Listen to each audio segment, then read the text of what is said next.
اب آگے دیکھ لیتے ہیں لا حول ولا قوت الا باللہ، کہ اللہ کے سوا کوئی طاقت اور قوت نہیں۔ یہ الفاظ صرف ایک دعا نہیں ہے، بلکہ ایک عقیدہ ہے، ایک عمل ہے، ایک شعور ہے کہ آپ کی ہر حالت جو ہے، ہر تبدیلی جو آپ کے اندر آ رہی ہے، ہر قوت اور ہر عمل کا اصل ماخذ جو ہے اللہ سبحانہ و تعالی ہے۔ یہ کب پڑھیں؟ اس کا کیا کوئی وقت مقرر ہے؟ یہ صبح پڑھنی چاہیے، یہ شام کو پڑھنی چاہیے؟ کتنی پڑھنی چاہیے؟ کتنی دعائیں کرنی چاہیے؟ کیا ایک تسبیح کرنی چاہیے یا 2 تسبیحیں کرنی چاہیے؟ صبح و شام کرنی چاہیے؟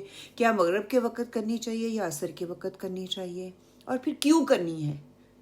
یہ بھی تو کلیئر ہونا چاہیے نا۔ اچھا، یہ کب پڑھیں؟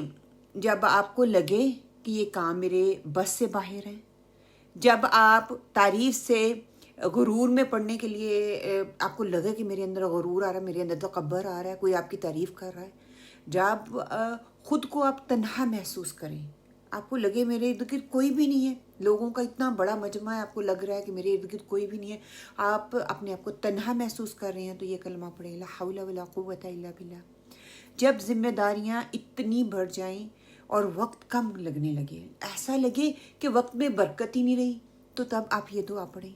جب دل تھک جائے اور ہمت آپ کی جواب دینے لگے، ہمت ختم ہونے لگے، جب آپ بدلنا چاہیں مگر وسائل ہی نہ ہوں، آپ پوری کوشش کر رہی ہیں لیکن پھر کبھی ادھر سے مشکل، کبھی ادھر سے مشکل، کبھی ادھر سے پریشانی، کبھی کوئی ادھر سے ٹال رہا ہے، کوئی ادھر سے ٹال رہا ہے، آپ تھک جاتے ہیں، آپ کو لگتا ہے کہ میں یہ نہیں کر پاؤں گی، میں اپنے آپ کو نہیں بدل پاؤں گی، تو کیا کریں؟ لا حول ولا قوت الا باللہ، کہ اللہ کے سوا کوئی طاقت اور قوت نہیں ہے۔ جب کوئی بری عادت کو چھوڑ کر نیک عادت، اچھی عادت اپنانے کا ارادہ کریں، اچھی عادت کو ریپلیس کرنے کی کوشش کریں، تو تب یہ پڑھیں۔ جب کا کام شروع کرنے سے پہلے ڈر محسوس ہو، فیئر محسوس ہوتا ہے، آپ لوگوں میں سے کسی کو بھی کوئی کام کہا جاتا ہے تو فوراً سے کہتے ہیں نہیں نہیں نہیں باجی میں یہ کام نہیں کر سکتی، کیا ہے کہ دل میں فیئر ہے، میں کمفرٹ زون سے باہر نہیں نکلنا چاہ رہی، تو کیا ہے اسی وقت پڑھیں لا حول ولا قوت الا باللہ، لا حول ولا قوت الا باللہ، پورے دل کے ساتھ پڑھیں، پھر دیکھیں کہ کس طرح یہ کلمہ آپ کے دل پہ اثر کرتا ہے۔ جب لوگ آپ سے بہتر اپنے آپ کو لگنے لگیں اور آپ اپنا موازنہ جو ہے ان کے ساتھ کرنے لگیں، اور جب آپ سوچیں کہ میں کچھ نہیں کر سکتی، میں تو کسی قابل ہی نہیں ہوں، میں تو ناچیز ہوں، سوشلی انگزائٹی جس کو ہم کہتے ہیں نا، آپ کو وہ محسوس ہونے لگے، یا پیئر پریشر جس کو کہتے ہیں وہ ہونے لگے، تو تب یہ کلمے پڑھیں لا حول ولا قوت الا باللہ۔ ہر اچھائی اور برائی اللہ سبحانہ تعالیٰ کی طرف سے ہے، اللہ ہی وہ ذات ہے جو کہ طاقت رکھتی ہے اور قوت رکھتی ہے۔ اسی طرح جب آپ کو یہ انگزائٹی آتی ہے یا سوشل پیئر پریشر جس کو آتا ہے وہ آتا ہے، آپ اس کو کراس کریں گے تو ہی آپ کامیاب ہو سکیں گے۔ اگر آپ اس فیئر میں رہیں گے، ایک تو سب کا فیئر آپ کے اوپر رہے گا، دوسرا آپ آگے نہیں بڑھ پائیں گے۔ پھر دوسرا، جب مؤذن کہتا ہے حی علی الصلاۃ حی علی الفلاح، اذان ہم سنتے ہیں نا، اس کا کہا گیا کہ جواب دو، یہ بھی ذکر ہے، یہ بھی اذکار میں آتا ہے، نماز کے اذکار میں یہ آتا ہے، تو ہمیں کیا کرنا چاہیے؟ لا حول ولا قوت الا باللہ، جب حی علی الصلاۃ بولتا ہے اور حی علی الفلاح مؤذن کہتا ہے تو تب ہمیں یہ کلمہ پڑھنا چاہیے، اسی وقت زبان سے نکالنے چاہیے یہ کلمے جب آپ کو لگے کہ میں یہ کام نہیں کر سکتی، میرے لیے مشکل ہے، میرے لیے پریشانی ہے، ادھر سے بھی مشکل آ رہی ہے، ادھر سے بھی میں رکاوٹوں میں گھری ہوئی ہوں، میرے اوپر پیئر پریشر ہے، میں تھک چکی ہوں، میری ہمت ہار چکی ہوں، میں تنہا ہو گئی ہوں، میرے اوپر اتنی ذمہ داریاں ہیں، میں کچھ کر ہی نہیں پا رہی، لا حول ولا قوت الا باللہ، اور پورا توکل اللہ پہ رکھتے ہوئے پڑھیں گے تو پھر دیکھیے گا۔ حول کا مطلب کیا ہے؟ کہ ایک حال سے دوسرے حال میں چلے جانا، تبدیلی آ جانا۔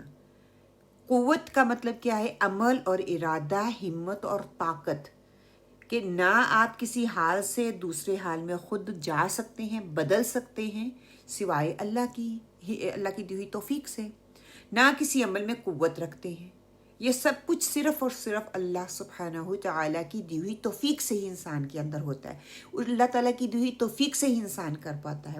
اسی لیے جب نیکی کی طرف بڑھیں کہیں کہ یہ میری نہیں اللہ کی دی ہوئی توفیق ہے. جب برائی سے بچیں تب کہیں یہ میرے ارادے سے نہیں میری کوشش سے ہے لیکن اللہ کی مدد کے بغیر میں کچھ نہیں کر سکتا. اسی طرح روزمرہ لمحوں میں جب آپ کو موقع ملے تو اس ذکر کو ضرور کریں. جب کوئی نیا کام شروع کرنے لگیں لا حول ولا قوت الا باللہ آپ ضرور پڑھیں تاکہ شیطان کی شکنجوں سے، شیطان کے وسوسوں سے، شیطان کی چالوں سے بچ سکے. جب دل کہے کہ یہ میرے بس کا کام نہیں ہے، میں نہیں کر سکتی، تب اس کو پڑھیں. جب آپ کو سستی محسوس ہونے لگے، جب آپ کو خوف محسوس ہو، جب آپ کو الجھن آنے لگے تو کیا کریں؟ لا حول ولا قوت الا باللہ. انتظار کے لمحوں میں لفٹ میں جیسے کھڑے ہوئے ہیں یا گاڑی میں بیٹھنے لگے ہیں، آپ قطار میں لگے ہوئے ہیں، کیو میں لگے ہوئے ہیں، کھانے کا انتظار کر رہے ہیں، فارغ وقت آپ کے پاس ہے، بطور ورد اس تسبیح کو کر لیں لا حول ولا قوت الا باللہ. پھر اس تسبیح کے پڑھنے کے فائدے کیا ہیں؟ میں کیوں پڑھ رہی ہوں؟ ٹھیک ہے، اس کے فائدے کیا ہیں؟ جنت کے خزانوں میں سے ایک خزانہ کہا گیا، یہ مسند احمد کی حدیث کا مفہوم ہے.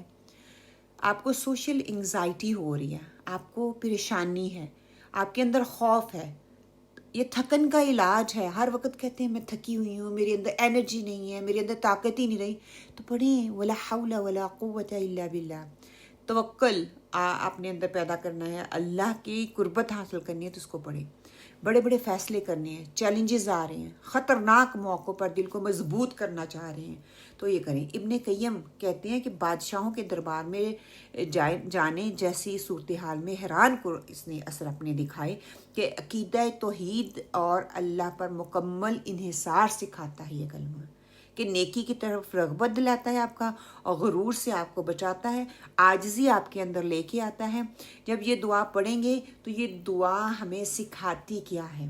فائدے تو ہو گئے، اب سکھاتی کیا ہے؟ ہمیں عاجزی لے کے آتی ہے، اللہ پہ توکل لے کے آتی ہے، نیکی کی طلب کو بڑھا دیتی ہے، شکر اور صبر جو ہے انسان کے اندر پیدا کرتی ہے، کامیابی پر اعتدال سکھاتی ہے کہ اے اللہ نیک تبدیلی کی توفیق ہمیں دے، اے اللہ کامیابی پر عاجزی اور ناکامی پر صبر کرنے کی توفیق عطا فرما، اور ہر حال میں اپنا ذکر جو ہے وہ کرنے والی زبان عطا فرما، ذکر کرنے والا دل عطا فرما. اے اللہ عاجزی کے ساتھ ان دعاؤں کو پورے توکل سے مانگنے کی توفیق عطا فرما، نہ کہ پڑھنے کی توفیق عطا فرما. چھوٹی سی ریکویسٹ ہے آخر میں، اگر آپ کو لگے کہ ان چھوٹی چھوٹی دعاؤں کے سلسلے میں آپ کو کچھ فائدہ ہو رہا ہے تو پلیز اپنے لیے اپنے ساتھ ساتھ دوسروں کو ضرور اس میں شامل کیجئے، دوسروں کے ساتھ شیئر کیجئے. اپنے ساتھ ساتھ دوسروں کا بھی فائدہ ہو، اپنے ساتھ ساتھ دوسرے بھی شاید اس دعا کو اسی یقین کے ساتھ، اس توکل کے ساتھ مانگنے والے بن جائیں، شاید وہ اللہ کی قربت کا ذریعہ بن جائیں. جس طرح میرے اور آپ کے لیے یہ دعا اللہ کی قربت کا ذریعہ بنے گی انشاءاللہ، اسی طرح شاید کسی اور کے لیے یہ دعا قربت کا ذریعہ بن جائے. سبحانک اللہم و بحمدک نشہد ان لا الہ الا انت ونستغفرک ونتوب الیک وقول قولی ھذا واستغفر اللہ لی ولکم. آمین. السلام علیکم ورحمۃ اللہ.